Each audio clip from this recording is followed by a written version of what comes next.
I want us to say something about the new man, the man who has been born afresh in God, the man who has received Jesus, the man who has the life of Christ in him, the new man. The nature of this new man, how this new man needs to behave, how this new man needs to conduct himself and connect to the leadings of God. You know, when you check the Gospels, when you read the Gospels, especially the Synoptic Gospels, and you read the John's Gospel, when you check critically and compare the Gospels, you will see that the line and the writings of the Gospels are a little bit different from that of the epistles.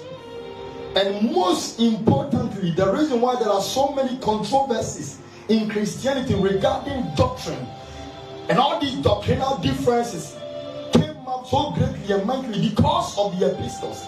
Some of the epistles that Paul wrote. So one of the most debating books in the scriptures are the epistles of Paul. Because people read the epistles of Paul and sometimes they are unable to understand the letters of Paul. So the other day, the Bible says even Peter himself said that there are things that Paul is saying, that these things are hard to understand. They are so difficult to comprehend because the man Paul, from the angle you are speaking to, if you do not have the Spirit of God in you, the true witness of Christ internally bearing witness to receive of Paul what he was delivering and communicating to us, you may end up losing your salvation instead of having your soul being saved. So there are so many people that have preached all kinds of gospel, especially when it comes to the area of the new man, the area of grace concept.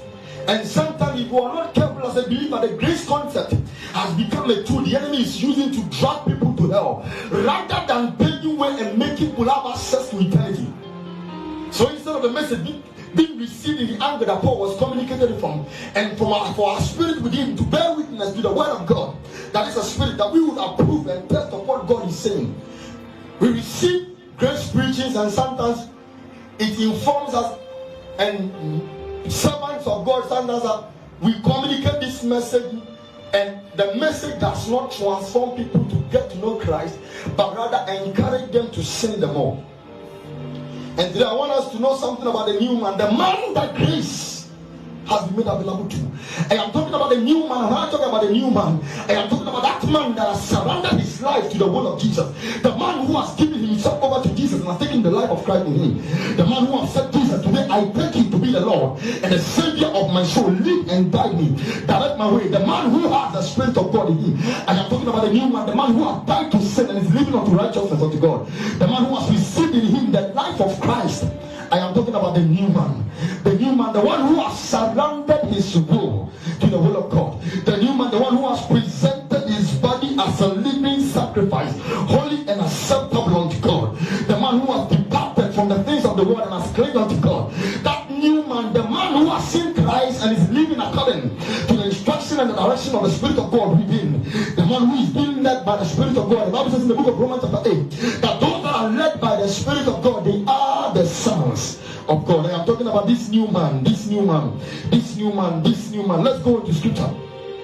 First of all, I want to talk about, I want to explain to you about how a man can be new, how the new man can be. Oh, who is this new man and how does the person become new? Now, when you check the gospel in the book of Matthew chapter 28, Jesus Christ made a profound statement. He said, come unto me, all you that labor and are heavy laden, and I'll give you rest. There is a divine invitation given unto all humanity, given unto everybody, that anybody that responds to that divine call, that person becomes new. So that in the epistles of Paul said the righteousness that we have received, it is not by the act or by the works that we have done, the works of the law, but because we have received it in faith through Christ Jesus. So the man that Christ has extended an invitation to, and the one who has responded to that invitation and has received the invitation becomes the one who is new in Christ. So the Bible says in the book of Romans chapter 8, Romans chapter 8 said, there is therefore no condemnation to those who are in Christ Jesus. And I think when we read the book of 1 Corinthians, let's read something over there.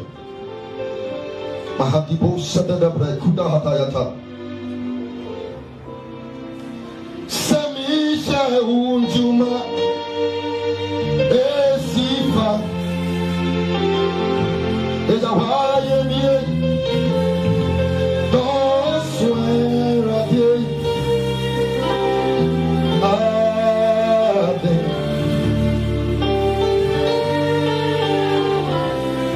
Jehovah. There's a submission.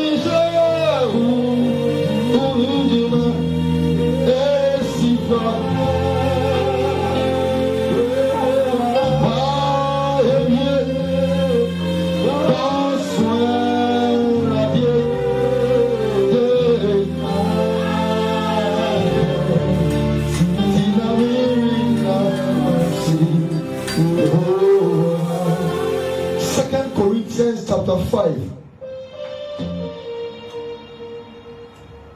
Verse number 17 said, therefore, if any man be in Christ, he is a new creature. All things are passed away. Behold, all things are become new.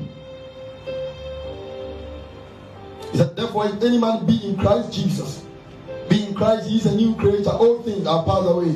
Behold, all things become new. Now, what I'm saying is, I'm talking about the new man. And I'm saying that for us to become new man, we all understand the concept of the Adamic fall. And it's passing on to generation, even until the time that Christ came. That Christ came to break that Adamic curse, to bring man to a particular realm of relationship with God, where we fellowship with God, where we fellowship with Him, and have the life of God in us. And Jesus Christ, bringing all men unto Himself, said in the book of Matthew 11:28 that come unto me, all you that labor and are heavy laden, come unto me. All you that have lost salvation, come unto me. All you that are not connected to life, that do not have life in you, come unto me. All you that are not with God and do not have any business with God, come unto me. So the invitation wasn't extended to only the people of Jews or the Israelites. The invitation was extended to everybody. Said, come unto me. All you that labor and are heavy laden, and I will give you rest. So the invitation has been extended to everybody. So even if you are a Muslim and today you decide to respond to this call, you will be born again in God.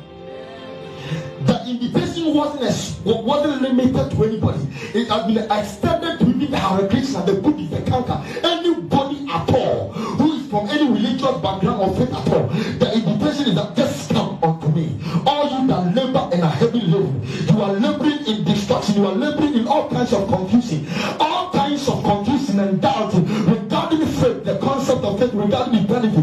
Jesus says, come unto me. You do not have an assurance, you don't know the assurance, or you have no assurance of where you would be in eternity. Jesus is saying, come unto me, all you that labor and are heavy laden, and I will give you rest.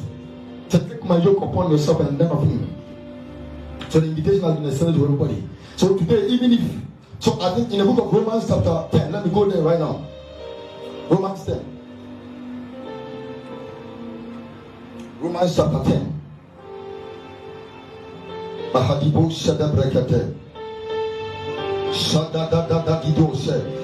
in the book of Romans chapter 10, verse number 11, Bible says, for the scripture says, whoever believes in Him will not be put to shame. For there is no distinction between Jew and Greek, for the same Lord over all is rich to all who call upon Him. For whoever calls upon the name of the Lord shall be saved. So the invitation has been extended to all. But let's look at something right now in the book of John chapter 1. Today we'll be reading lots of scriptures. That's because the message today, I want to take it from the angle of teaching, bringing in more scriptures for you to understand something. So that at least in the little way I can, and by the supreme will of God and the power of God, you will be able to understand what the Lord wants me to say to you today. In the book of John chapter 1, let me read John chapter 1. John chapter 1. John chapter 1. Verse number 11. He said, He came to His own, and His own did not receive Him, but as many as received Him, to them He gave the right to become children of God, to those who believe in His name, who were born not of blood, nor of the will of the flesh, nor of the will of man, but of God. So like I'm saying, the invitation has been extended to you, it has been extended to me. So even if yesterday you turned back into the world, the invitation is still being extended to you. As far as the trumpet has not sounded, as far as you have life in you, the invitation is still knocking at your door. And the book of Revelation 3 said, behold, I stand at the door and I knock. He that hears and open me, I will come and dine with him. So as for God, as for Jesus, the Spirit of God is always knocking at our door that we will receive Him, so that He will turn us to become a new man. And the new man or the new man is the one who has opened up the door of his heart for the Lord to come and dwell in. So the day I gave my life to Jesus, the day you gave your life to Jesus, that very day, the Spirit of the Lord dwelt in you, the Spirit of the Lord came upon you, came to live in you, and he became a new man. Now let's look at something in the book of John chapter 3, verse number 16. John 3:16, Bible says, for God so loved the world that he gave his only begotten Son, that whosoever believes in him will not perish but will have everlasting life. For God so loved the world, he gave his only begotten Son. So Jesus Christ came and became the invitation of God to eternity, the invitation of God to humanity unto eternity. Jesus Christ became the ticket that when man touches, when men accept, it gives us the license, the ability to connect to God, to have that eternal life now, to have that new man. Because in the realm of Adamic sin, nobody's righteousness could ever deliver that person. So Jesus Christ became that ticket, that license. So Bible says in the book of Acts chapter 4 that there is no name given among men by which we might be saved than the name Christ Jesus. There is nobody whose name can ever bring salvation to humanity. There is nobody that ever lived on the surface of this earth, that ever walked on the planet earth, that can ever guarantee salvation to anybody than Jesus Christ. Hallelujah. Oh, hallelujah. So take notice of this. There is nobody, not even your pastor, not me. Nobody can give you salvation than Jesus. Hallelujah. Now, and I want you to understand this also, that Jesus has given us the invitation. The invitation has been extended to us.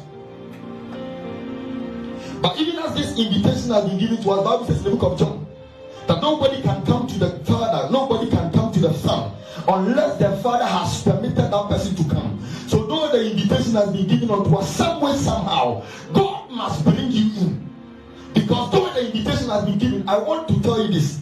Sometimes people don't understand why. Some people, I remember there was a debate somewhere about some atheists who were questioning some theologians about the existence of God, and they said, you claim God lives, you claim God is love. And how come God is love and there are all kinds of evil in this world? Listen to me carefully. People don't understand the reason why we are preaching about God existing, Jesus existing, yet there are so many evil, and always evil is ruling and controlling. The invitation has been given unto us. We need to respond. But even in the response of it, if God does not help you, you can't respond. So sometimes we go on outreach, we preach to people, and sometimes the people we preach to, you have seen a sister, a brother, you have been preaching to that lady for a very long time, you want the person to turn to Christ and receive Christ, yet you are not seeing any change. The invitation has been extended. Until God gives them grace to respond to that call, they can never respond to it. So in the book of Acts, Bible says Peter went to preach, and about 3,000 people gave their life to Jesus. And according to Scripture, Bible says, and unto them who were appointed to salvation were saved. Unto those who were appointed to salvation were saved. Which means there are some people at that particular day, on that particular day, at that particular time, that heaven has decided that these ones must be saved. So though the invitation has been extended to everybody, though the invitation has been extended to all of us, you and me, if God does not help you, I want you to understand this, you can never respond. No wonder in the book of Philippians, but Paul said that, Paul said, work out your own salvation with fear and trembling, and later ended by saying, it is God who helps us. It is God who helps us. It is God who gives us grace, both to will and to do for his good pleasure. For it is God who works in us both to will and to do unto his own good pleasure. So it doesn't matter the preaching we have been preached, the preaching that is going on radio, TV station, in the corners and all that. I want you to understand this. That if God has not appointed that person to salvation, no matter what, it doesn't mean the person will be condemned, but some way, somehow, so sometimes we can go on an outreach and preach, and about 3 people from the whole of the people will be saved that day. So the invitation has been extended to us, we need to respond. But in our response to the invitation, we have to make a decision and allow God to give us grace to respond to it well. Hallelujah. Amen. Are you hearing me? Amen. So now, what I'm saying is this. The invitation has been given to us. If by God's grace you are fortunate to receive this invitation, if you are fortunate to receive this invitation and you give your life to Jesus, and the life of Christ come within you, you have to understand that you have now become a new man. And this is what I want to talk about today. That when you become a new man, you cannot live your life anyhow. You cannot give your life to Jesus and expect yourself to live your life anyhow. There is no way the life you have given to Jesus, you expect to have that same life and live it the way you want it. It doesn't work that way. There is no way you can take the life of Christ in you, the life of God in you, and live it the way you expect it to be. It doesn't work that way. So anytime we give our life to Jesus, anytime we receive the life of God in us, as Paul said in the book of Galatians, that I don't live anymore. It is no longer I who live, but God that lives in me. So if it is God that is living in me, then understand it that you don't live the life according to how you want it to be. So sometimes the grace concept, the grace message we preach, make people feel or think that they can still be in Christ and live their life anyhow. But I want to tell somebody today that there is no way you can give your life to Jesus and live it the way you want it to be. It doesn't work that way.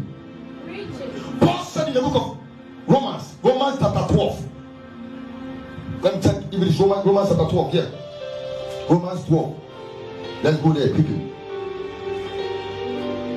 Paul said, I beseech you, brethren, by the mercies of God, that you present your bodies a living sacrifice. A living sacrifice. Look at these two words that Paul used over there.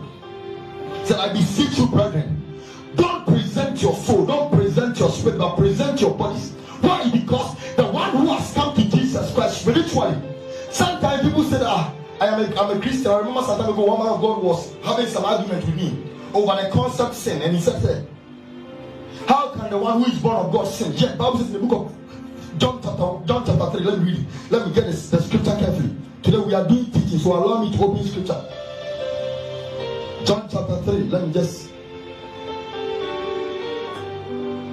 In 1 John chapter 3. Samisha Ujuma.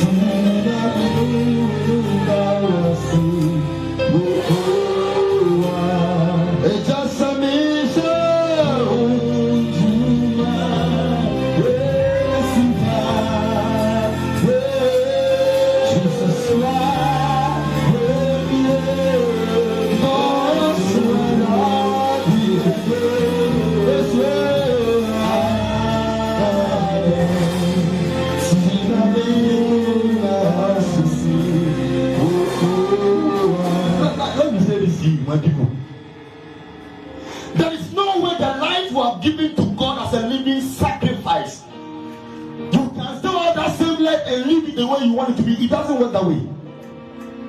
You don't understand Christianity. You don't understand the new life. Paul said, I beseech you, brethren, by the mercy of God, that you present your bodies as a living sacrifice, holy and acceptable unto God. And I was saying, when you check these two words Paul used, living and sacrifice, we understand per theology or per biblical words. And in the Old Testament, anytime something is given out as a sacrifice, that thing dies. There is nothing that is of a sacrifice that thing will not die. So we go and offer sacrifice and make sure we kill it and it becomes a sacrifice. Because every sacrifice you are presenting to the Lord, the burnt sacrifice, the burnt offering and everything, that thing dies. But Paul used two contradictory words here. He said, I beseech you, brethren, that present your bodies as a living sacrifice. A body that has wood, anything that is living has the ability to respond to stimuli. Anything that is living has the ability to respond to touch, to respond to the things surrounding it or him. And Paul is saying, I beseech you, brethren, present this body. He didn't use soul, he didn't use spirit, he said, but as a living sacrifice. man or a woman or a believer, somebody is born again, anytime an unbeliever becomes a new man in the Lord, what happens is that the spiritual transformation that happens is that the Spirit of the Lord comes into that person. And that is a new life. That is the internal witness, the Spirit of God within that man. But I want you to understand me carefully here. The day you gave your life to Jesus Christ, it doesn't mean the desires of the flesh will not come. Because there is nobody that gave himself to Jesus and says that after that day I didn't eat. That I was hungry, my body was calling for hunger, and I couldn't respond to it, and I was able to live from that day without food till the day I died. It doesn't work that way. No matter what it is, there is nobody that gave his life to Jesus and said that from that day onwards, the what I was studying in school, I stopped and I began studying different things. It doesn't work that way. So some way, somehow, your soul and your body remain intact, but the spirit within is that new spirit that comes into that man. Not the Spirit of God. That's what comes within a man. The person is now born of God. The God comes to dwell within that person. So it's the life of God in that person. And that is the reason why Paul said in the book of Galatians that it is no longer I who live, but it is God that lives in me. God lives in me. So if God is living in me, what you have to understand is this: you cannot live your life the way you want the body to live it or the way you think it should be. But your life must be lived according to the God factor within. Is somebody hearing me? So when I give my life to Jesus and the Spirit of the Lord comes within, when I surrender to the supremacy, the authority of God, and say, God, take over my life. From today, my life is in your hand. From today, I receive your life in me. Then God comes within, dwells within. And I was explaining something that some people have always been saying something that those that are born of God, they do not sleep because the seed of God remains in them. What is that seed of God? 1 John chapter 3, verse number, let me read verse number 9. Whoever has been born of God does not sin, for the seed, for his seed, the his over there has been used, capital H, which refers to God. The seed of God remains in him, and he cannot sin because he has been born of God. So when we are trying to bring in some words and then interpret them to suit our daily living, let us not change it and bring the word of God to our standard. We must go to the standard of the word of God. What the scripture is saying here is that those that are born of God, they do not sin because of the seed within. And I'm saying that he that is born of God is the one that has been born in God, the one that has the Spirit of God within, the one who gave his life to Jesus, and Jesus came and dwelled within in his heart. So the body, as for the body, no matter what it is, the body will still desire the things of the flesh. The body will still desire the things of the flesh. But when the person has become a new man, then we have to allow the leadings of the new man within to manifest in the body. So the spirit of the new man, is the one that we must allow to live in the body. Hallelujah. Let's go to Galatians. Let me connect these scriptures quickly. Amen. Let's go to Galatians. Let's read something over there. What I was just saying here right now.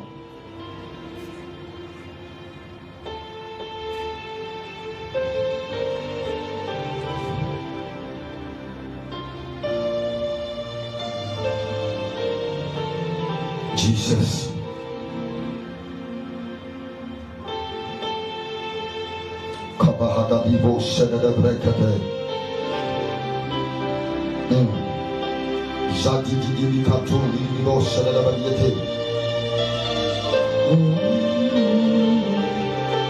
Galatians chapter 2.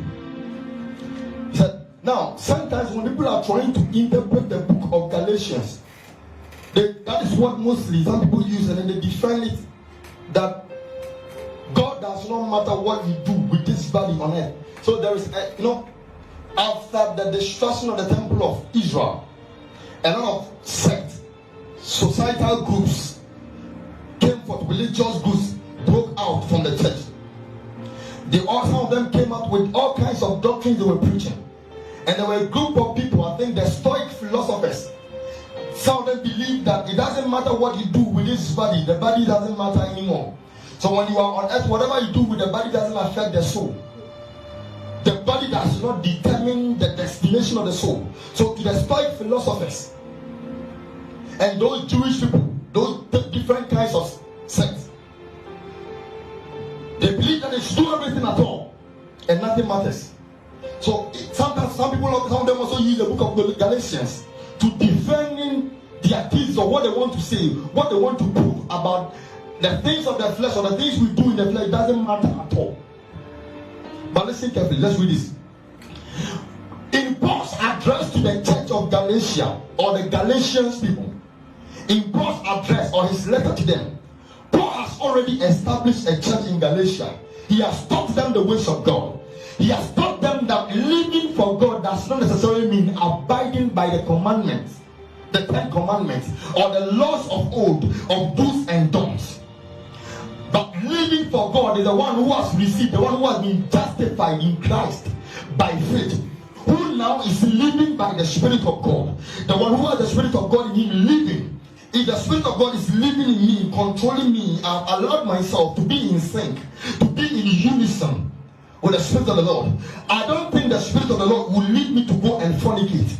The Spirit of God does not take pleasure in theft. So there is nobody that can say it was God's Spirit that led me to go and steal. It doesn't work that way. So anybody that was ever caught in something evil, the only thing they will hear is the devil. Please forgive me, the devil has led me to this. There is no way you can say that the Spirit of God led you to go and steal. It doesn't work that way. God will not do that thing. So Bible says God does not tempt us, but when man is tempted, it means that man has yielded his soul. He has yielded to something that he desired for. So if the Spirit of God is living within me, as Bible says, they that are led by the Spirit of God, they are the sons of God. If the Spirit of God is leading me, controlling my movement, has taken dominance over the soul and the body, everything I do becomes a reflection of the Spirit of God. When I go somewhere and the man of God is preaching to me, I judge the preaching not by wisdom, not by studies of nature or the things I've learned in classroom, but I judge the message of the man of God by the Spirit of God within me. Because Bible says our spirit bears witness with the Spirit of God. So anytime a message of God's word is coming, what guarantees or what approves your reception to receive that word is the Spirit within. Because Bible says the word of God is spirit. Jesus said the words which I speak unto you, they are spirit and they are life. So when a man of God is preaching to me, the word is true. He is preaching truth, preaching sense, preaching from the realm of God. What would make you comfortable? It is when you have the Spirit of God within you. It is the Spirit of God that knows the word that is coming. So that Spirit within you will accept that word. Then you will see that something within is responding to the preaching. But when that internal witness is no more there, that is when any message at all comes to receive and you think is true. So to the people of Galatia, Paul was telling them, Paul has taught them the ways of God. Paul has trained them how to walk with God, how to walk with God. And after Paul has traveled for a moment, Paul came back and a certain group of teachers have come. And they have come to corrupt the church of Galatia and have come to give them certain doctrines about the doctrines of the law, the works of the flesh in the law, the works of Moses in the law. And Paul came and told them, "How foolish Galatians, who has bewitched you? Who has turned your heart from the truth of the God's word, from the truth of righteousness in God?" Because the only thing that abhors God is a man who takes pride in self-righteousness. The only thing that annoys God is a sinner who thinks he's righteous in his sin. So Paul was telling them, listen, everything you people have been doing, everything you have been doing, all these years until Christ came, you were striving, trying to defend the law. So even Paul himself was a defender of the law, not knowing he was fighting the law. And Paul was saying, listen, God has carried us to a realm of liberty, but only make sure that you do not use liberty as an advantage of the flesh. Hallelujah. Is somebody hear me? So Paul said, the one who has received Christ in him said, for I through the law died to the law, that I might live to God. I've been crucified with Christ. It is no longer I who live, but Christ that lives in me. And the life which I now live in the flesh. Listen to one point he's saying. And the life which I now live in the flesh, I live by faith in the Son of God, who loved me and gave himself for me. So I do not set aside the grace of God. For if righteousness comes to the Lord, then Christ died in vain. I do not set aside. Christ lives in me. I do not set aside the grace of God. I don't want to do things that people I don't want to do anything that will communicate a message that I am living unto my own righteousness. But I want you to understand that the life that I live, if you can see me poor and you don't see me fornicating, it is not because I am conforming to the law, but because I am conforming to the Spirit of God within me. And that Spirit of God within me is what has crucified the flesh. So therefore, because of my maximum reception and response to the internal Spirit of God within, the life that I live, if you see me poor, moving about building churches, if you see me poor, that I do not get tired in building churches, if you see me poor, that anywhere I go, I want to make a transformation, I want to transform, I want to impact life. If you see me poor, that though there are apostles, the witness apostle, the ascension apostles, if you see me poor and you compare me to the 12, though I am not part of the 12, if you see me poor and you see that I am always moving about, moving from places to places, and I do not get tired, but I carry on my shoulder the burden of Christ, that souls will be one. I want you to understand that there is a life I am living within. It is Christ that is driving me. There is a driving force. There is an internal driving force. That life carries me and moves me. Bible says in the book of John, said, they that are born of the Spirit of God, they are like the wind. They do not know where they are going to.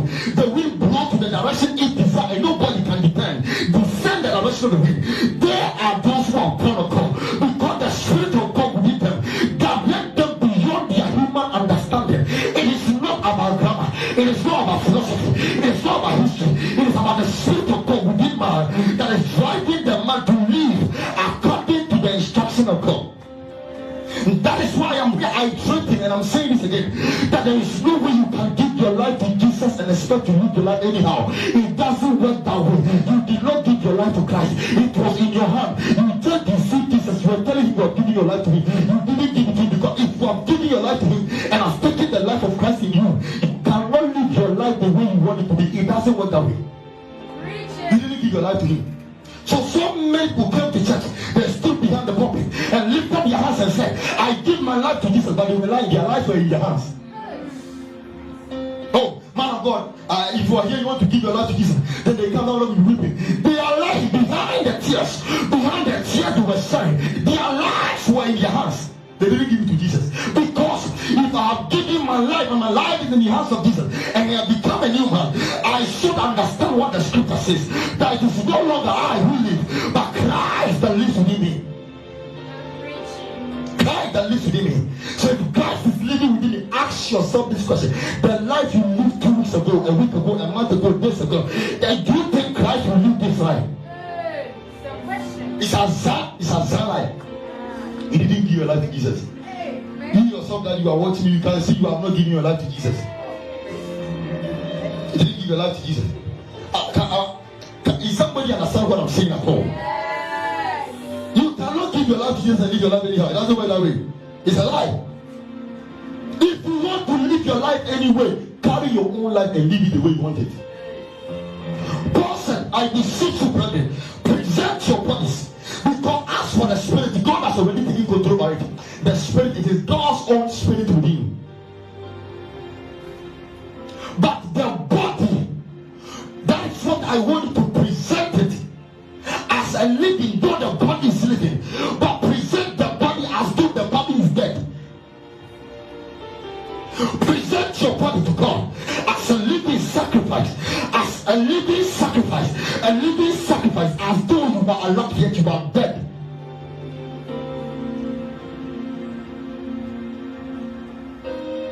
Hallelujah. The one that is born of God. Amen. So the man that is born of God is the one that has the Spirit of God in him, that is living according to the direction of the Spirit of the Lord. God directs him. God will direct you. Amen. God will direct you. Let's go into scripture again. So Paul said in the book of 1 Peter chapter 2, verse number 1 to 3. He said, as newborn babes, as newborn babes, as newborn babes, as a new man, as a new man, as a new woman, as a new brother who has joined the family of Christ. The only way to have the life of Christ living, listen to me carefully. When you give your life to Jesus and the Spirit of the Lord comes to live within you. Let me be honest with you. It is not one day thing you start living like Christ. It is a journey. You begin from somewhere, you end somewhere. So I want you to understand this. I don't expect the lady who gave his life to Jesus today to begin to behave like a man who has been in Christ and has known Christ for 40 years. If it will happen that way, it takes grace. But somewhere, the journey begins from somewhere. The journey begins from somewhere. So it could be that you gave your life to Jesus, and in the journey unto perfection, from the day that Christ, the Spirit of Christ, came to live within, that you began responding to the Spirit of God. As you mature, as you grow gradually to be a perfect reflection, a perfect image of the person of God, as you fellowship with Him. So if I give my life to Jesus, Bible says, as newborn babes, desire the sincere milk of the word, that you will grow. So as I give my life to Jesus, the growth process, the transformation process began in scripture. It begins in the word of God. The more I fellowship in the word of God, the more I walk in the light of the word of God, the more I become a perfect reflection. So it is not a one-day thing, it's a daily thing. Today I look into scripture, I have a perfect image. Today when I look into scripture, there's an image of my person I do not know. So I discover it, I take it upon myself. Tomorrow I look into scripture, the scripture began molding me. It begins to mold me, it begins to shape me. The scripture begins to inform my character, begins to transform my internal character, begins to inform and transform my outward being. So gradually, progressively, I now begin to live and reflect like the person of Christ. And that is how come Bible says in the book of Ephesians, chapter 4, that He gave some to be apostles, some prophets, some teachers, some evangelists, some pastors, that they would equip the saints. Let me just read it. Let me read it so that I will not paraphrase and miss some things from it. But read up Ephesians chapter 4. That's the new man. My main scripture is from Ephesians chapter 4. That is what I'm doing. I'm going to do with today. I'll be done very soon. Don't worry.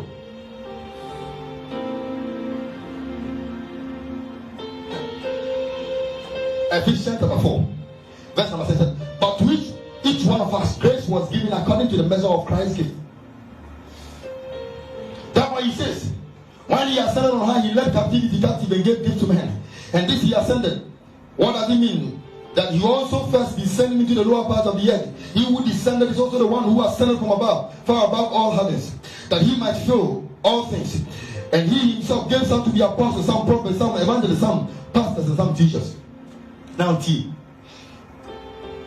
So the Lord God gave all these gifts. He gave the gift of the apostle. He gave the gift of the personality of the prophet. He gave the gift of the personality of the evangelist. The gift of the personality of the pastor, the teacher. He gave all these people unto us, so that this will happen. For the equipping of the saints, for the work of the ministry, for the edifying of the body of Christ. Till, which means it is a progressive something. Till. The Lord God gave you your pastor, so that your pastor will be a shepherd over you. The Lord gave you the prophet, so the prophet will hear from God and give you counsel to buy into the mind of God. The apostle to come and strengthen you, to mold and nurture you, groom you. The evangelist and all those gifts, He gave them to us, so that in our churches, when I see the apostle, the pastor, the teacher, the evangelist, all of them functioning, their essence in the church is not to display themselves. That is why sometimes personally it disgusts me when I see men of God who project themselves more than God. It annoys me when I see men of God who exalt themselves above the measure of Christ they are giving to their members. These people have been given to us so that they would equip us, they would edify us, they would build us up till we all come to the unity of faith. So, for the number of years you have been in your church, if the preachings coming, the teachings coming has not been able to build you, it's not building you to the point where you will be in the unity of faith. Unity of faith. The new man, when you become the new man, you are supposed to be equipped. You are supposed to be edified. It is not everything you take for you call your pastor. You should be on your knees, get to your knees, call God. There are times you don't need your pastor to function. There are times what you need is God alone. Because let me tell you something, the day God will take your life from you, I am telling you before God and man, that no pastor can take your life from God and give it back to you. Let me tell you this. There are times, I remember in scripture, the Lord God said something. He gave a promise to the Israelites. He said, listen, this place that you are going to, anybody that sins, I will kill. The one who disobeys me, I will destroy. And I want to tell you this, that not even Abraham, Isaac, nor any of the fathers who come and plead on their behalf that I will listen to. So if Abraham, God did not listen, God says you not listen to him. Isaac, God says, you think your pastor? Abraham, that today we are all saying, Abraham, we are all children of Abraham. Abraham, God says you not listen. And you think your pastor, God will listen? You are lying. It's a deception. What we need to know is this, that when you give your life to Jesus and you join church, you join the family of Christ, you join the ecclesia, what you need to do is this. What we are doing in church, our daily teaching, daily preaching, admonition, exhortation, the spoken word, the worship, praise and worship, everything going in the house of God, they are supposed to inform, transform us. They are transforming us gradually as you look into the perfect law of liberty and picture yourself in another dimension, another angle that you did not know. You are gradually growing, being edified, being strengthened till you come to the unity of faith. Till we come to the unity of faith and to the end of the knowledge of God. So we are doing this, we are building you up, we are training you till you come to the knowledge of God, knowledge of the Son of God, to a perfect man. So the new man that joined the church, the new man that surrendered to God and gave himself to God, you have to understand that as the Spirit of God lives within you, and as you are gradually being led by the Spirit of God. And I'm saying this, that if the Spirit of God, if you give your life to Jesus and the Spirit of God comes to dwell within you, you are gradually being transformed. You are growing. You are growing to be a reflection of the person of God. So till we come. So the pastor comes to preach to you today, and the preaching that came to you today, the preaching came to direct you at the point. The evangelist you saw in town, the evangelist was screaming, shouting, you heard something. That thing added up to your knowledge in God, your knowledge in your work with God. Now that thing began shaping in a different angle.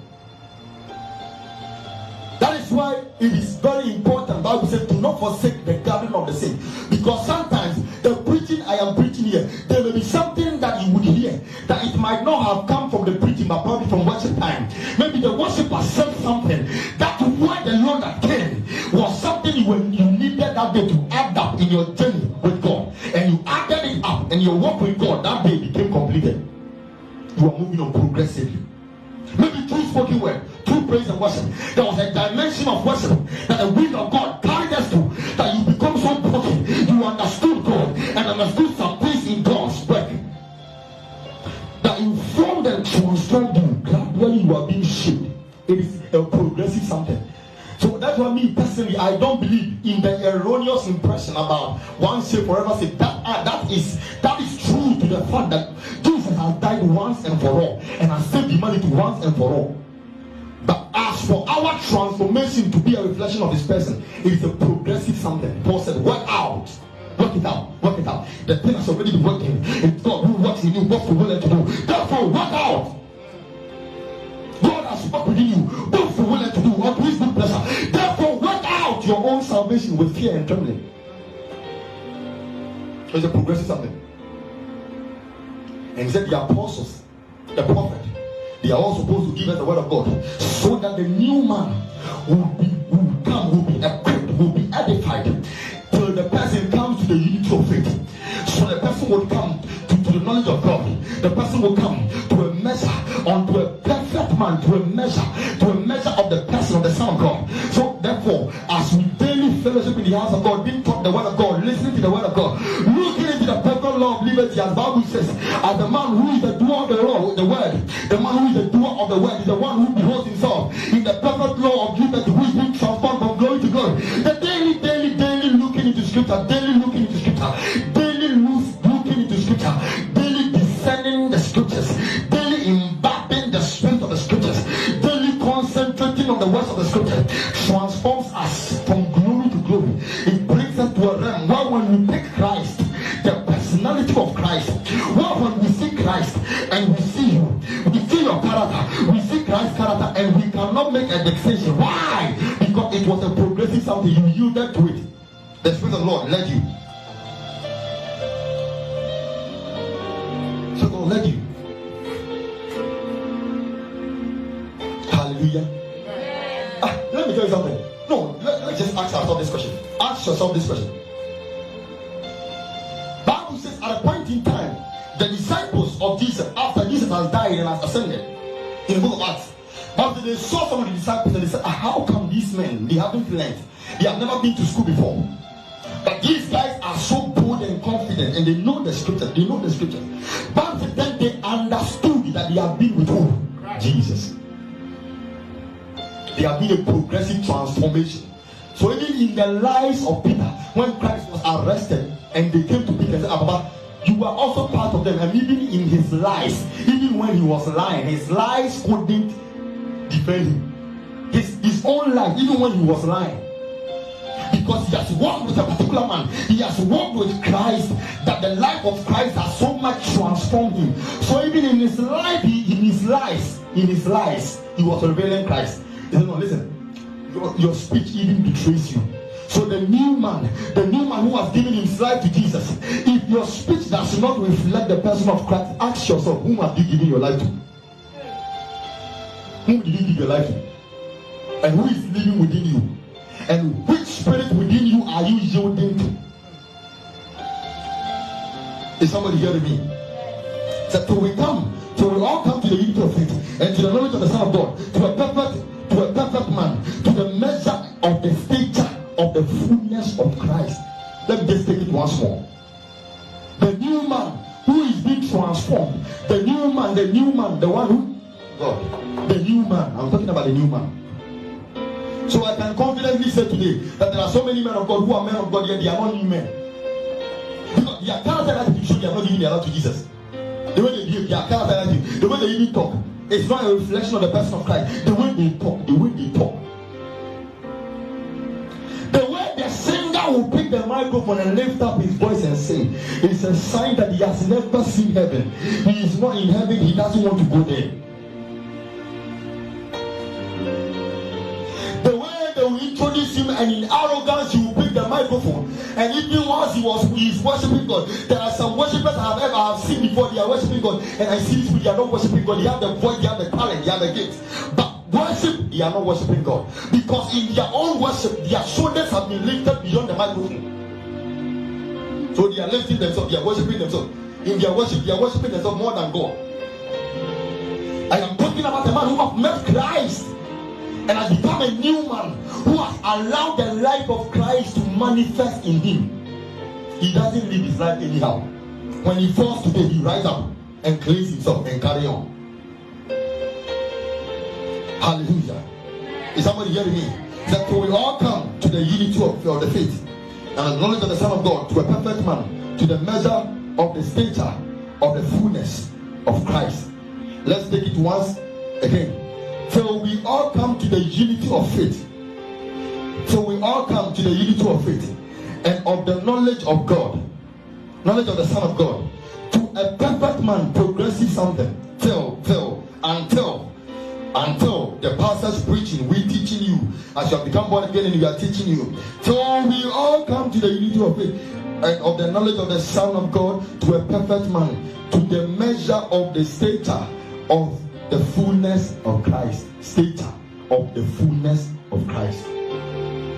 That we should no longer be children tossed to and fro and carried about with every wind of doctrine by the trickery of men in the cunning craftiness of deceitful plotting, but speaking the truth in love, we may grow up in all things into him who is the head, Christ.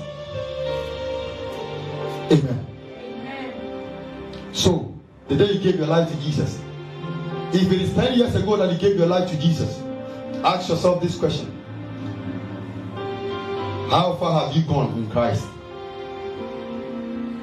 When you check your life today, you gave your life to Christ 20 years ago, you are still living on deception, thinking that you can be in Christ and live your life anyhow. It doesn't work that way. Bible says in the book of Titus chapter 2 verse number 11. Let's go there. Let me just read my last two scriptures.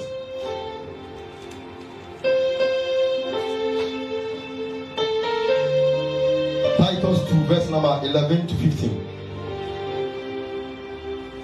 If somebody has opened it here, I want the person to read it. Titus chapter 2 verse 11. Okay, let me just read it myself. Listen to what the Bible is saying. Listen to what the Bible is saying. He said, for the grace of God that brings salvation has appeared to all men. Listen to the scripture carefully. I'm talking about the new man. The new man is the one that grace has found. The new man is the product of grace. And the scripture is saying this: for the grace of God that brings salvation has appeared unto all men. Then, comma. We have comma over there. It is not full stop.